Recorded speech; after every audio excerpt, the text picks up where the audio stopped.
hasil review dari dua jurnal yang telah kami pilih, yaitu untuk jurnal yang pertama ada The Comparison of Islamic Banking Financial Performance in Indonesia, itu ditulis oleh Muhammad Toin. Dan untuk jurnal yang kedua itu ada The Association Between Intellectual Capital and Financial Performance in the Islamic Banking Industry, yaitu ditulis oleh Ausama, Helmi, dan juga Mustafa.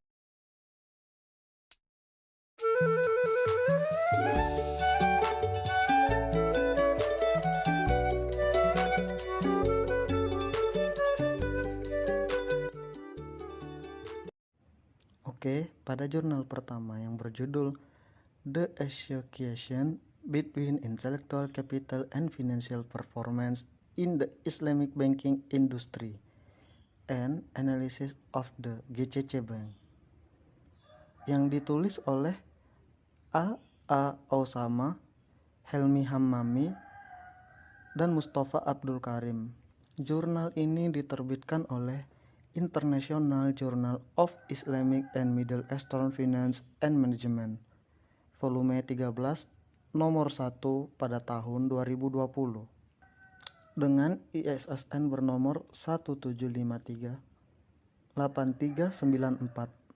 Dan pada jurnal ini membahas tentang bagaimana modal intelektual capital itu berpengaruh terhadap industri perbankan syariah, terutama di bank yang berada di negara GCC.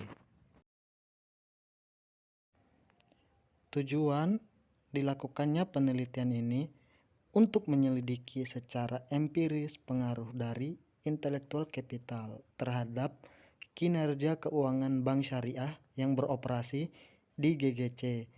GGC sendiri merupakan sebuah kerjasama politik untuk negara-negara Arab yang berada di Teluk Persia seperti Bahrain, Arab Saudi, dan lain sebagainya.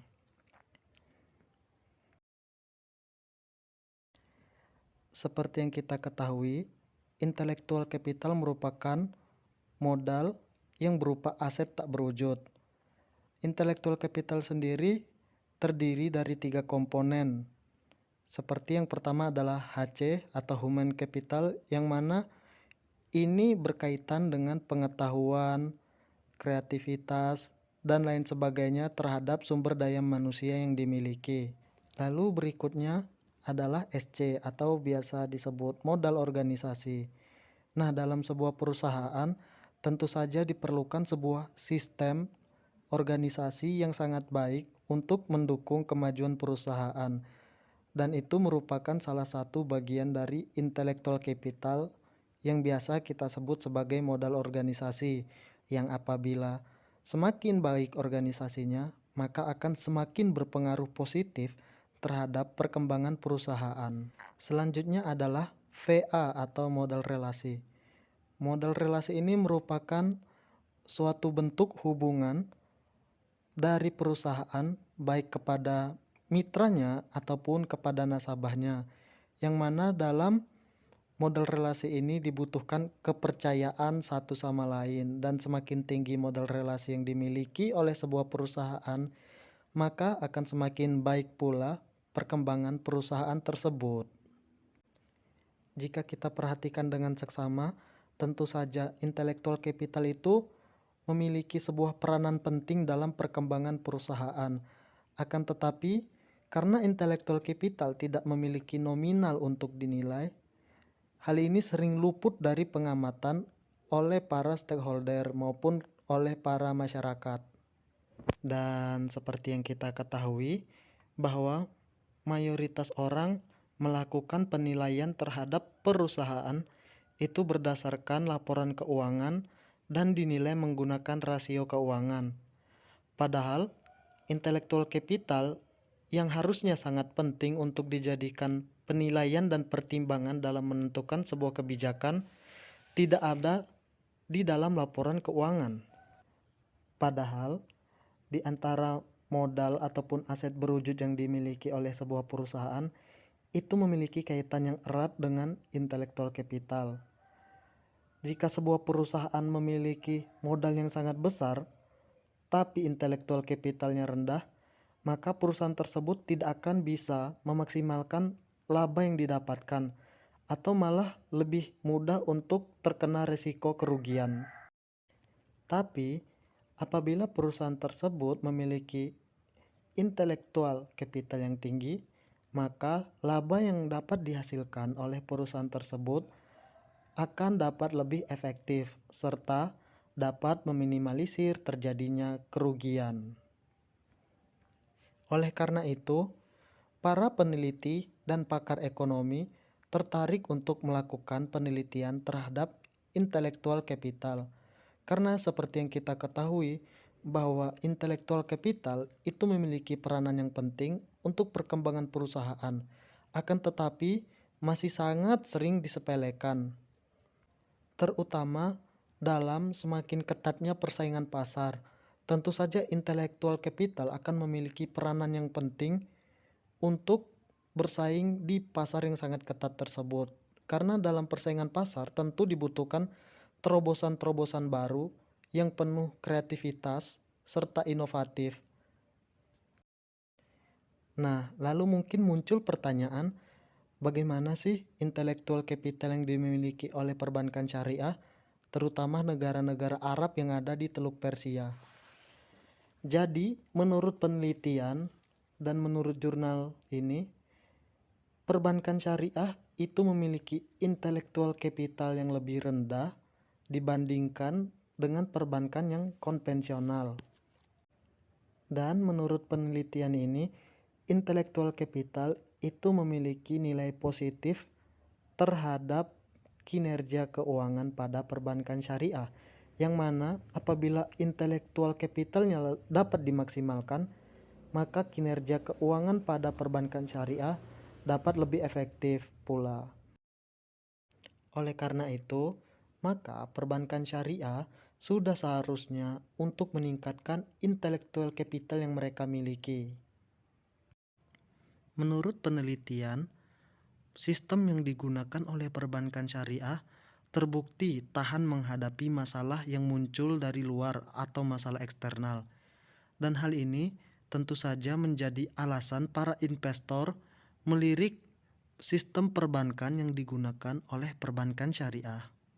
Sayangnya, meski sistem dalam perbankan syariah terbukti kuat untuk menghadapi faktor eksternal, akan tetapi IC yang dimiliki oleh perbankan syariah itu lebih rendah dibandingkan oleh perbankan konvensional. Padahal apabila intellectual capital yang dimiliki oleh perbankan syariah itu tinggi, maka produk-produk yang dikeluarkan bank syariah akan lebih kreatif dan lebih menarik para investor untuk melakukan investasi di bank syariah. Sehingga kesimpulan dari penelitian ini adalah intellectual capital memiliki pengaruh yang positif terhadap kinerja keuangan perbankan syariah di negara-negara Arab yang berada di Teluk Persia. Oke, untuk yang kedua yaitu ada perbandingan kinerja keuangan perbankan syariah. Nah, untuk jurnal yang kedua ini penulisnya adalah Muhammad Tongin dengan judul jurnal itu The Comparison of Islamic Banking Financial Performance in Indonesia.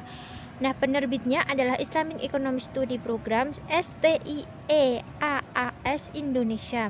Diterbitkan pada tahun 2019. Nomor ISSN itu 2321754. Jadi apa sih tujuan dari penelitian ini? Gitu kan. Jadi tujuan dari penelitian ini adalah untuk melihat perbandingan kinerja keuangan perbankan syariah di Indonesia sebelum dan sesudah penerapan Masyarakat Ekonomi ASEAN atau MEA tahun 2015. Nah, untuk metodologinya di sini adalah penelitian yang dilakukan adalah penelitian deskriptif ya teman-teman. Jadi populasi dalam penelitian ini adalah seluruh perbankan syariah di Indonesia.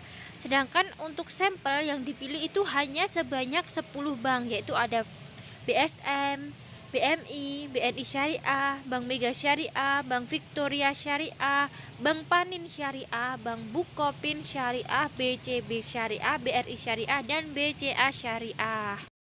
Oke, next ya teman-teman. Di sini teman-teman mungkin udah tahu ya, perekonomian ASEAN itu kan merupakan magnet bagi negara-negara di dunia sebagai basis penguatan nasional dan perekonomian internasional gitu kan. Nah, untuk menjaga semakin intensif solidaritas dari anggota ASEAN itu mereka mengadakan yang namanya program MEA. Apa sih MEA itu? Nah, MEA atau Masyarakat Ekonomi ASEAN adalah sebuah integrasi ekonomi ASEAN dalam menghadapi perdagangan bebas antara negara-negara ASEAN. Nah, di mana kerjasama ASEAN ini mengarah pada pembentukan komunitas ekonomi ASEAN sebagai suatu integrasi ekonomi kawasan ASEAN yang stabil, makmur, dan berdaya saing yang tinggi gitu, dengan tujuan untuk mempercepat pertumbuhan ekonomi, kemajuan sosial, dan perkembangan budaya. Begitu ya teman-teman. Oke, next. Nah, hasil yang disajikan dalam laporan keuangan itu merupakan dasar untuk menilai kinerja keuangan suatu organisasi atau perusahaan tertentu gitu ya teman-teman. Nah, itu termasuk juga di dalamnya ada perbankan gitu.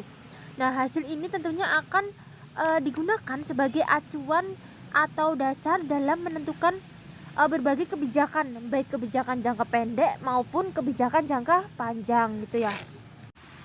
Dan untuk menilai laporan keuangan, para stakeholder dia menggunakan analisis rasio keuangan. Nah, ada beberapa analisis rasio keuangan yang digunakan dalam penelitian ini, itu seperti CAR atau Capital Adequacy Ratio, kemudian ada ROA atau Return of Asset, kemudian ada ROE, Return of Equity, kemudian ada FDR atau Financing to Deposit Ratio, kemudian ada NPF atau Non Performing Financing. Oke, next ya teman-teman. Di sini bisa dilihat juga ya di PPT bahwasanya ROA dan ROE itu menunjukkan perbedaan antara sebelum dan sesudah MEA. Sedangkan untuk 3 variabel lainnya itu sebelum dan sesudah implementasi pelaksanaan MEA itu dia tetap seperti itu ya teman-teman. Oke teman-teman, di sini saya hanya menjelaskan secara singkat ya. Untuk lebih jelasnya nanti teman-teman bisa baca sendiri di jurnal. Jadi nanti untuk yang membutuhkan jurnal bisa PC ya. Baiklah teman-teman, setelah mendengarkan review dari kedua jurnal tadi, mungkin teman-teman sudah bisa paham atau menarik kesimpulan dari dua jurnal tersebut. Tapi bagi teman-teman yang belum paham, mungkin bisa ditanyakan di kolom komentar ya. Mungkin itu saja dari kami. Sekian. Maaf jika ada salah. Wassalamualaikum warahmatullahi wabarakatuh.